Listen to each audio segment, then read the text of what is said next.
Mayong adlaw kanatong tanan mga viewers, atong paminawon kining wali o kining pamahayag sa usa ka evangelist nga Seventh-day Adventist didto sa panimalay sa Katoliko. Kay ilahang gikumbinsi apan ang pamaagi sa kumbinsi ginamit ang pulong sa Dios apan giatake ang Santo Papa nga mao ang 666. Atong paminawon ato ning tagaan og reaksyon pagkahuman. Mga dato, mga kabos, mga ulipon o mga taong gawas, ang tanan iya usab gimarkahan diha sa agtang og tunga kamot. Gimarkahan dunya. Unsa may marka niya? Sandi lagi. Una nga ang tanan mga tao sandi ang ipapahulay kay nga naman gidawat nila ang marka sa Santo Papa nga mao ang adtong Domingo. Muna nanawagan ang ginugawas mo niya, mga tao ko. Aron dili mo makaapil sa iyang mga kasalanan.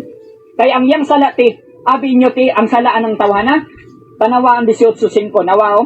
Last na ni nga teksto. 18.5, ingon din eh. Kay ang iyang sala nagatipon og nasungko na sa langit og nahinumdom ang Dios sa iyang daotang binuhatan. Ang sala day sa Santo Papa ti, misangko na day sa langit ti, ang iyang sala. Okay, nadungog ninyo mga kaigsunan. Matod pa niya, una, ang Santo Papa mauni ang mumarka sa agtang og sa tuong kamot 666. Ikaduha, ang sala kuno Santo Papa niabot na sa langit. Ginamit ang Revelation chapter 13. Mga kaigsunan. Una, basahon sa nato para natay reference. Gingon dinhi sa pinadayag 13 sugod ta sa 15 hantod sa 18. Gitugutan ang ikaduhang mananap sa paghatag sa kinabuhi ngadto sa larawan sa unang mananap aron ang larawan makasulti og mupatay sa tanang mga dili musimba kaniya. Gipugos sa mananap ang nga mapatikan ang tanang tao inila og dili inila dato og kabos ulipon og dili ulipon diya sa tuong kamot og sa agtang walay makapamalit og makapamaligya gawas ni adtong may patik sa ngalan sa mananap o numero sa simbolo sa maong ngalan. So giingon dinhi ang ipatik ngalan sa mananap o numero. Unya matod pa ni ining evangelist nga SDA, ang patik kuno nga 666 sa Santo Papa sandilo. Naunsa man ning pagkaunsaa? Muragwa ni matumong sa gibasa niya, nagpahaom-haom. Ikaduhang punto. Matod pa niya nga gipugo patikan kuno gipugos sa Santo Papa. Kanus aman ang Santo Papa mipatik kay sumala dinhi gipugos sa mananap nga patikan ang tanang tao. Kanus aman namugos ang Santo Papa. Dunay 267 ka mga Santo Papa.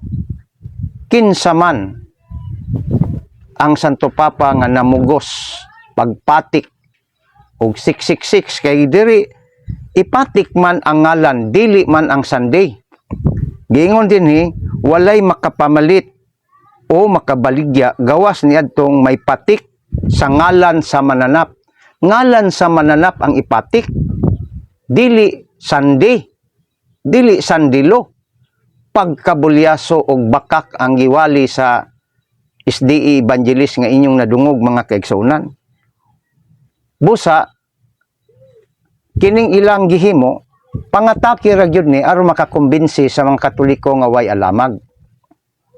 Ug walay gitawag og independent scholar o Bible scholars nga nagsupport sa ilang claim nga ang 666 ang Santo Papa. Kinsa may naghimo ni ini, nagluto ni ining maong isyu? Sila ra gihapon. Nasayod ba kamo ni atong 1860 si Uriah Smith ang ilang theologians o leader sa 70 Adventist mo'y nagpauso niini ug hangtod karon ginatuuhan ni sa membro. Napatik na sa ilahang libro nga ang title Herald and Review sa 70 Adventist nga ilahang gitumong nga ang 666 mapintas nga mananap mao ang papa, pero dili sila ka-produce kinsang Santo Papang nagpugos og patik sa iyangalan o nagpatik og 666 sa agtang og sa tuong kamot. Mo nay dakong bakak nga gipatuon nila sa ilang kumbensihon busa kitang mga Katoliko magtuon ta aron di ta mailad nga sama niini sa bakak ng pangwali nila. Mo na atong komentaryo tubag. Praise the Lord kanaton tanan.